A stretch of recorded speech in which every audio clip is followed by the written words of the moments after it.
নাপায় নাপায় মামা কেনেদৰে অকলশৰীয়া কৰিব নাপায়। মামাই আপোনালোকৰ কাৰণে কি কৰা নাছিল? আজি বিপদৰ সময়ত মামাক লগ এৰি দিছে কিয়? আপোনালোকে এটা কথা আপোনালোকে মনত ৰাখিব, বিপদৰ বন্ধুহে আচল বন্ধু। আৰু এই বিপদৰ সময়ত যদি আপোনালোকে মামাৰ লগ এৰি দিয়ে তেন্তে হলে মামাৰ কি হ'ব বাৰু? নমস্কাৰ বন্ধু বান্ধৱীসকল, কি খবৰ আপোনালোকৰ? মোৰ বাৰু ভালেই। আৰু কালি আপোনালোকৰ মাজলৈ মই এটা ভিডিঅ' দিছিলোঁ, কিন্তু ভিডিঅ'টো কি হ'ল জানেনে? খুব লৰালৰিকে দিছোঁ, যিহেতু মই 7:30 কামত গুচি গৈছিলোঁ। আৰু কি হ'ল, কমেণ্ট অফ হৈ থাকিলে নহয়, মানে দিব কৰিব নোৱাৰা হ'লোঁ, খুলিব কৰিব নাজানো, আৰু মই নাজানোৱেই বাৰু, যত্নও নকৰিলোঁ মই খুলিবৰ কাৰণে। আৰু নাজানো যেতিয়া নজনা কামটোত কি কৰিম, নহয় জানো? বাৰু যি কি নহওক, এতিয়া আহোঁ মূল বিষয়বস্তুটোলৈ। আৰু আপোনালোকৰ ওচৰত মানে মই এতিয়া জনাবলৈ পাই সুখী হৈছোঁ, মামাৰ লগ ইতিমধ্যে কিছু লোকে, মামাৰ সোঁহাত বাওঁহাত তেওঁলোকে লগ এৰিবলৈ বিচাৰিছে।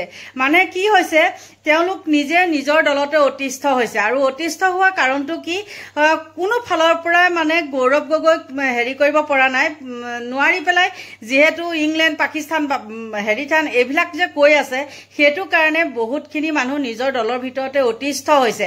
আৰু কোনো প্ৰমাণবিহীন। আৰু কোন কোন হৈছে তেওঁলোকৰ নামকেইটা মই কৈ দিছোঁ, শুনক। প্ৰথমজন হৈছে অশোক সিংঘাল, মানৱ ডেকা, অজন্তা নেওগ, দিগন্ত কলিতা, পৰমা ৰাজবংশী, এইখিনি। আৰু হতাশ হৈছে আমাৰ পীযুষ হাজৰিকা, জয়ন্ত মল্লৱ বৰুৱা। এতিয়া কওকচোন কি ক'ব আপোনালোকে? ফাঁকি কথাৰো এটা সীমা থাকে, নহয় জানো? আৰু তেওঁলোকৰ নিজৰ ভিতৰ চৰাতে এইখিনি এতিয়া গণ্ডগোলখন লাগিছে। নালাগিবনো কিয়? কিমান অতিষ্ঠ হৈ গৈছে মানুহ, নহয় জানো? আৰু মামাই বিশেষতে এই দুজনক মানে খুব হাতৰ মুঠিত ৰাখিবলৈ বিচাৰিছে। আৰু এই দুজনে মামাক জানো ৰক্ষা কৰিব পাৰিব বাৰু? মামাই যিমানখিনি ভাল কাম কৰে আৰু এটা দুটা কামে মামাক চাৰখাৰ কৰি দিয়ে। গতিকে আপোনালোকৰ মাজলৈ মই গোটেইকেইটা ভিডিঅ' আগবঢ়াই দিছোঁ, চাওক। বিজেপিত অকলশৰীয়া হ'ব নেকি মুখ্যমন্ত্ৰী হিমন্ত?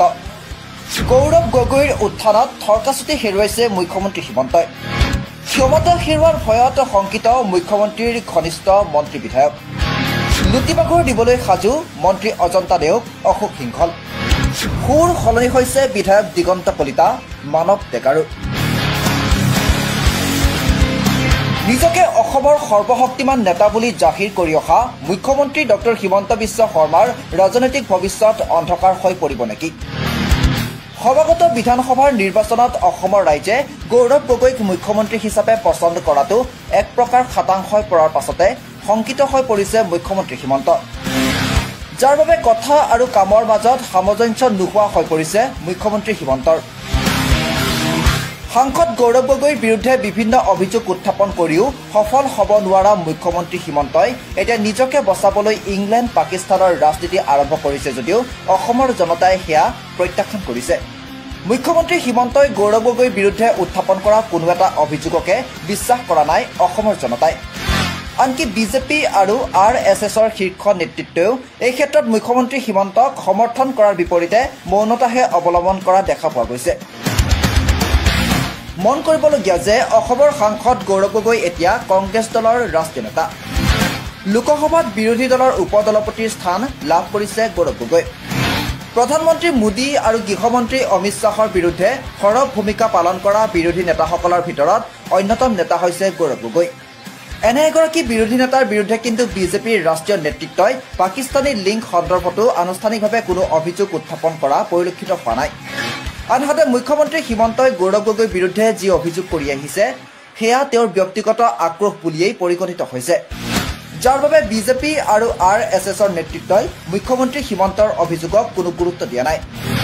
বিজেপিৰ এক শীৰ্ষ সূত্ৰই NV লাইভক জনোৱা অনুসৰি কংগ্ৰেছৰ সভাপতি গৌৰৱ গগৈ আৰু মুখ্যমন্ত্ৰী হিমন্তৰ ব্যক্তিগত যুঁজখনক লৈ অসন্তুষ্ট হৈ পৰিছে বিজেপিৰ জ্যেষ্ঠ নেতাসকল, যাৰ বাবে সমাগত বিধানসভা নিৰ্বাচনত মুখ্যমন্ত্ৰী হিমন্তৰ পৰিৱৰ্তে প্ৰাক্তন মুখ্যমন্ত্ৰী সৰ্বানন্দ সোণোৱালকে নেতৃত্বৰ ভাৰ অৰ্পণ কৰিবলৈ পৰিকল্পনা কৰিছে বিজেপিয়ে। এনে পৰিস্থিতিত হতাশ হৈ পৰিছে মুখ্যমন্ত্ৰী হিমন্ত আৰু তেওঁৰ শিবিৰটো। হতাশ হৈ পৰিছে মুখ্যমন্ত্ৰীৰ কথাত উঠা বহা কৰা মন্ত্ৰী বিধায়কসকলৰ লগতে একাংশ বিজেপি নেতাও। বিশেষকৈ মুখ্যমন্ত্ৰী হিমন্তৰ আশীৰ্বাদত ৰাজ্যৰ চৌদিশে চিণ্ডিকেটৰ পোহাৰ মেলা মন্ত্ৰী পীযুষ হাজৰিকা মন্ত্ৰী জয়ন্ত মল্ল বৰুৱাকে ধৰি কেইবাগৰাকীও মন্ত্ৰীৰ মুখত দেখা গৈছে হতাশাৰ প্ৰতিচ্ছবি। মানুহৰ মৰম নাই, আমি দিনে ৰাতি এনেকৈ গৰমে ৰদে বতাহে ঘূৰি ফুৰিছোঁ, ৰাইজৰ কাম কৰাৰ চেষ্টা কৰিছোঁ। হিমন্ত বিশ্ব শৰ্মাই প্ৰতিটো দিন প্ৰতিটো সময় দুখীয়া ৰাইজৰ কাৰণে অব্যাহত কৰিছে। তেওঁৰ প্ৰতি মানুহৰ মৰম কমি যায়। কিছুমান মানুহৰ ৰাজপুত্ৰৰ প্ৰতি মৰম, এই ৰাজপুত্ৰৰ প্ৰতি মৰমবিলাক যেতিয়া কমি আহিব অসমত, তেতিয়াই আচল অসমত গণতন্ত্ৰ প্ৰতিষ্ঠা হ'ব। এনে পৰিস্থিতিত পুনৰ ৰং সলাবলৈ সাজু হৈছে একাংশ ন বিজেপি। জানিব পৰা মতে মন্ত্ৰী অজন্ত নেওগ, অশোক সিংহল, বিধায়ক দিগন্ত কলিতা, মানৱ ডেকা, পৰমানন্দ ৰাজবংশী, ৰূপ শৰ্মা আদিকে ধৰি কেইবাগৰাকীও মন্ত্ৰী বিধায়কে শিবিৰ সলোৱাৰ চিন্তা চৰ্চা আৰম্ভ কৰিছে। News 6 report NV live.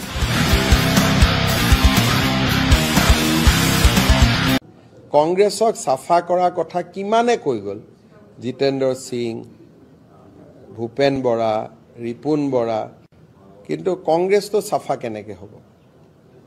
কাৰণ তাতে গান্ধী ফেমিলি আটাইতকৈ লেতেৰাটো তাত সোমাই আছে। যদি চ'ৰ্চটোৱে অপবিত্ৰ হয়, তাৰ পৰাতো অপবিত্ৰ পানীয়েতো ওলাই থাকিব নহয়। গতিকে চ'ৰ্চটো কাৰেক্ট কৰিব লাগিব। যিদিনাখন কংগ্ৰেছৰ পৰা গান্ধী ফেমিলিক আঁতৰাই দিব, সিদিনাখন কংগ্ৰেছত অলপমান পবিত্ৰতা হয়তো আহিব পাৰে। আৰু গান্ধী ফেমিলি কিয় অপবিত্ৰ এই বিষয়ে মই যোৱা এক মাহত বহুতকেইটা টুইট কৰিছোঁ। কেনেকৈ আমাক চিকেন নেকত থৈ গ'ল, কেনেকৈ অসমখনৰ বিদেশীৰ গৰাহত থৈ গ'ল, গোটেই কথাবিলাক কাশ্মীৰৰ ঘটনাৰ পৰা আৰম্ভ কৰি কিমান অপবিত্ৰ তাক আমি যোৱা কেইদিনত বহুত আলোচনা হৈ আছে। গতিকে চ'ৰ্চটো নিকা কৰিব লাগিব। যিদিনাখন কংগ্ৰেছে গান্ধী ফেমিলি কংগ্ৰেছৰ পৰা আঁতৰাই দিয়ে, তেতিয়া কংগ্ৰেছ নিকা হ'ব পাৰে। নহ'লে কংগ্ৰেছ এনেকৈ থাকিব, যোনে যিমান চাফা কৰিব খুজিলেও চাফা নহয়। কংগ্ৰেছক চাফা কৰাৰ কথা কিমানে কৈ গ'ল জিতেন্দ্ৰ সিং, ভূপেন বৰা, ৰিপুণ বৰা, কিন্তু কংগ্ৰেছটো চাফা কেনেকৈ হ'ব? কাৰণ তাতে গান্ধী ফেমিলি আটাইতকৈ লেতেৰাটো তাত সোমাই আছে। যদি চ'ৰ্চটোৱে অপবিত্ৰ হয়, তাৰ পৰাতো অপবিত্ৰ পানীয়েতো ওলাই থাকিব নহয়। গতিকে চ'ৰ্চটো কাৰেক্ট কৰিব লাগিব। যিদিনাখন কংগ্ৰেছৰ পৰা গান্ধী ফেমিলিক আঁতৰাই দিব, সিদিনাখন কংগ্ৰেছত অলপমান পবিত্ৰতা হয়তো আহিব পাৰে।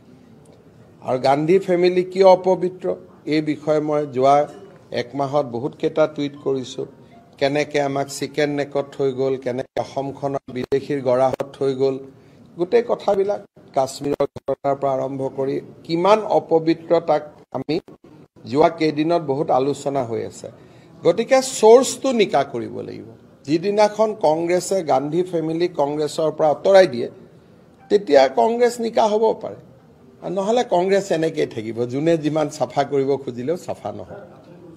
কংগ্ৰেছক চাফা কৰাৰ কথা কিমানে কৈ গ'ল জিতেন্দ্ৰ সিং, ভূপেন বৰা, ৰিপুণ বৰা, কিন্তু কংগ্ৰেছটো চাফা কেনেকৈ হ'ব? কাৰণ তাতে গান্ধী ফেমিলি আটাইতকৈ লেতেৰাটো তাত সোমাই আছে।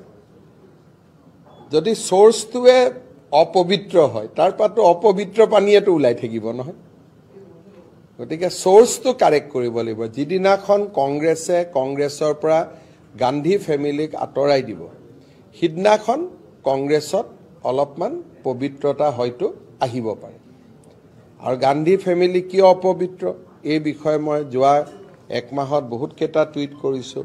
কেনেকৈ আমাক চিকেন নেকত থৈ গ'ল, কেনেকৈ অসমখনৰ বিদেশীৰ গৰাহত থৈ গ'ল, গোটেই কথাবিলাক কাশ্মীৰৰ ঘটনাৰ পৰা আৰম্ভ কৰি কিমান অপবিত্ৰ তাক আমি যোৱা কেইদিনত বহুত আলোচনা হৈ আছে। গতিকে চ'ৰ্চটো নিকা কৰিব লাগিব।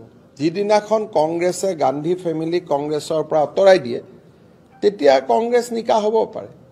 নহ'লে কংগ্ৰেছ এনেকৈ থাকিব, যোনে যিমান চাফা কৰিব খুজিলেও চাফা নহয়। হিন্দু ধৰ্মকে মুখ্যমন্ত্ৰী আৰু বিজেপিক বুজালে গৌৰৱ গগৈয়ে। চাওক, কোনো বাস্তৱ হিন্দু কোনো ধৰ্মীয় অনুষ্ঠানক প্ৰদূষিত নকৰে। সেইটোৱে প্ৰমাণ যে তেওঁলোকে বাস্তৱ হিন্দু ধৰ্মটোৱে বুজি নাপায়। হিন্দু ধৰ্মই কি কি শিকায় সেয়াও ক'লে প্ৰদেশ কংগ্ৰেছৰ সভাপতিয়ে। আমাৰ শালীনতাও আছে, ধৈৰ্যও আছে, সাহস আছে আৰু শক্তি আছে। তো সেইকাৰণে ৰাইজে গম পাই গৈছে যে তেওঁলোকে মাত্ৰ ৰাজনীতি কৰি আছে। যোৰহাটৰ সাংসদৰ মন্তব্য, ধৰ্মীয় স্থানক প্ৰদূষিত কৰাৰ কথা ৰাজনৈতিক হিন্দুৱেহে ক'ব পাৰে। লুৰিণজ্যোতি গগৈয়ে ক'লে, সাম্প্ৰদায়িক সংঘাতেৰে 2024 চনৰ নিৰ্বাচনী বৈতৰণি পাৰ হোৱাৰ চেষ্টা মুখ্যমন্ত্ৰীৰ। ৰাজ্যৰ বিভিন্ন প্ৰান্তত মন্দিৰৰ সমীপত গৰুৰ মাংস উদ্ধাৰৰ পাছতে আৰক্ষীয়ে এই কাৰ্যত জড়িত গ্ৰেপ্তাৰ কৰিছে। কিন্তু একাংশ লোকে এই ঘটনাক সাম্প্ৰদায়িক ৰূপ দিবলৈ চেষ্টা অব্যাহত ৰাখিছে। এনে সময়তে মুখ্যমন্ত্ৰী ডক্টৰ হিমন্ত বিশ্ব শৰ্মাই জলাজুইত ঘিউ দিয়াৰ দৰে উচতনিমূলক মন্তব্য কৰাৰ অভিযোগ উত্থাপন হৈছে। মুখ্যমন্ত্ৰীয়ে কৈছিল, কোনোবাই যদি গৰুৰ মাংস থৈ আহে আপোনালোকে গাহৰিৰ মাংস থৈ আহিব, হিচাপ বৰাবৰ হৈ যাব। মোৰটো ৰিকমেণ্ডেশ্যনে হয় যে কোনোবাই যদি গৰুৰ মাংস থৈ আহে আপোনালোকে গাহৰি মাংস থৈ আহিব, বৰাবৰ হৈ যাব। বুধবাৰে মুখ্যমন্ত্ৰীয়ে কৰা এই মন্তব্যক লৈ তীব্ৰ প্ৰতিক্ৰিয়াৰ সৃষ্টি হৈছে। এগৰাকী মুখ্যমন্ত্ৰীয়ে সাংবিধানিক পদমৰ্যাদা পাহৰি এনে মন্তব্য কৰা উচিত নহয় বুলি বহু লোকে মন্তব্য কৰিছে। মুখ্যমন্ত্ৰীৰ এই মন্তব্যক উভতি ধৰি সমালোচনাত সৰব অসম প্ৰদেশ কংগ্ৰেছ কমিটিৰ সভাপতি গৌৰৱ গগৈ। কোনো হিন্দুৱে ধৰ্মীয় স্থানক প্ৰদূষিত কৰাৰ কথা ক'ব নোৱাৰে, ৰাজনৈতিক হিন্দুৱেহে এনে কথা ক'ব পাৰে বুলি মন্তব্য সভাপতিগৰাকীৰ। নামঘৰ সত্ৰ সংৰক্ষণত ব্যৰ্থ মুখ্যমন্ত্ৰীক পদত্যাগ কৰিবলৈ দাবী জনাই প্ৰদেশ কংগ্ৰেছৰ সভাপতিগৰাকীয়ে। চাওক, কোনো বাস্তৱ হিন্দু ব্যক্তিয়ে যিকোনো ধৰ্মীয় স্থানক প্ৰদূষিত নকৰে। তেওঁ যিখিনি কথা কৈছে, প্ৰতিশোধ লোৱা কথা কৈছে, এইটো কোনো বাস্তৱ হিন্দুৱে ক'ব নোৱাৰে। যিসকল ৰাজনৈতিক হিন্দু আছে, পলিটিকেল হিন্দু, সেইখিনি ব্যক্তিহে এনেদৰে কথাবোৰ ক'ব পাৰে। মোৰ মতে মুখ্যমন্ত্ৰী আমাৰ অসমৰ নামঘৰ মন্দিৰ আজি সংৰক্ষণ দিবলৈ ব্যৰ্থ হৈছে। যদি দিব পৰা নাই, সংৰক্ষণ দিব পৰা নাই, আৰু এতিয়া তেওঁলোকে আৰু ধৰ্মীয় অনুষ্ঠানবোৰ প্ৰদূষিত কৰিব বিচাৰিছে, সংৰক্ষণ দিব পৰা নাই, তেতিয়া মোৰ মতে তেওঁ মুখ্যমন্ত্ৰী পদৰ পৰা পদত্যাগ কৰাটো বেছি উচিত হ'ব। ইয়াৰ পাছতে গৌৰৱ গগৈ হিন্দু ধৰ্ম কি আৰু হিন্দু ধৰ্মই কি কি শিকায় সেই কথাও যেন বুজালে মুখ্যমন্ত্ৰী আৰু বিজেপি। হিন্দু ধৰ্ম এটা উদাৰ ধৰ্ম, হিন্দু ধৰ্ম এটা পুৰণি ধৰ্ম, হিন্দু ধৰ্ম এটা শক্তিশালী ধৰ্ম। আমি সংৰক্ষণ দিওঁ, আমাৰ শালীনতাও আছে, ধৈৰ্যও আছে, সাহস আছে আৰু শক্তি আছে। তো সেইকাৰণে ৰাইজে গম পাই গৈছে যে তেওঁলোকে মাত্ৰ ৰাজনীতি কৰি আছে। উল্লেখ্য, যোৱা 15 জুনত দৰং জিলা কংগ্ৰেছ কমিটিৰ উদ্যোগত কৰ্মী আৰু সম্বৰ্ধনা সভাত অংশ লৈ গৌৰৱ গগৈয়ে কৰা এটা মন্তব্যক লৈ বিজেপি সমালোচনাত সৰব হৈ পৰিছে। প্ৰদেশ কংগ্ৰেছৰ সভাপতিগৰাকীয়ে মধ্যপ্ৰদেশ, ৰাজস্থান, উত্তৰ প্ৰদেশ, বিহাৰ আদিত মন্দিৰৰ ওচৰত উদ্ধাৰ হোৱা মাংসৰ ঘটনাত আৰক্ষীৰ তদন্তত বিজেপি আৰু RSS কৰ্মী ধৰা পৰাৰ কথা কৈছিল। এই মন্তব্যৰ বাবে যোৰহাট লোকসভা সমষ্টিৰ সাংসদ গৌৰৱ গগৈক মুখ্যমন্ত্ৰী, বিজেপিৰ ৰাজ্যিক সভাপতি দিলীপ শইকীয়াৰ পৰা দলটোৰ সকলো স্তৰৰ নেতাকৰ্মীয়ে সমালোচনাৰ লক্ষ্য কৰি লৈছে। কিন্তু হিন্দু কি সেয়া যেন বিজেপিক বৃহস্পতিবাৰে লখিমপুৰত সাংবাদিকৰ আগত বুজাই দিলে লোকসভাৰ বিৰোধী উপদলপতিগৰাকীয়ে। আনহাতে মুখ্যমন্ত্ৰীৰ মন্তব্য সন্দৰ্ভত তীব্ৰ প্ৰতিক্ৰিয়া প্ৰকাশ কৰিছে অসম জাতীয় পৰিষদৰ সভাপতি লুৰিণজ্যোতি গগৈয়ে।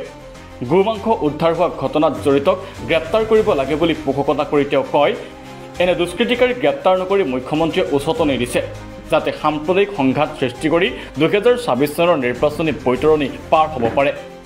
এইটো মুখ্যমন্ত্ৰীৰ বক্তব্য নেকি? এইটো মুখ্যমন্ত্ৰীৰ বক্তব্য হোৱাটো উচিত নেকি? আপোনালোকে কওকচোন। মুখ্যমন্ত্ৰীগৰাকীয়ে য'ত এনেকুৱা ঘটনা ঘটিছে, য'ত ধৰ্মীয় অনুভূতিত আঘাত কোনোবাই সানিছে, কোনোবা যদি দুষ্কৃতি আছে ধৰিব লাগে, নধৰি আকৌ তেওঁ উচতাইছে মানুহক। ব্যৰ্থতাটো স্বীকাৰ কৰিব লাগে, আৰু ব্যৰ্থতা ঢাকিবৰ কাৰণে আজি আকৌ এচামক উচতনি দিছে যে আমুক কৰা তোমালোকে, কৰিলে যাতে সাম্প্ৰদায়িক সংঘাত আৰু সংঘৰ্ষ হয়, ৰক্তপাত হয়, আৰু যিটোক অৱলম্বন হিচাপে লৈ 26ত নিৰ্বাচনী বৈতৰণি পাৰ হয়। নিশ্চয় আপোনালোকে গোটেইকেইটা ভিডিঅ' দেখিলে নহয়নে? দেখাৰ পিছত আপোনালোকৰ মনতেই প্ৰশ্ন হোৱা নাইনে? চাওকচোন বাৰু, মিছা কথাৰো এটা সীমা থাকে, আৰু সেই মিছা কথাৰ সীমা অতিক্ৰম কৰি গ'ল মামাই। সেইটো কাৰণে এতিয়া তেওঁ লগৰবিলাকেও মানে যুঁজা কৰিছে, তেওঁলোকৰ নিজৰ ভিতৰৰ মানুহে কৈছে। আৰু আপোনালোকক সম্পূৰ্ণ নিউজটো মই দেখাই দিছোঁ নহয় জানো?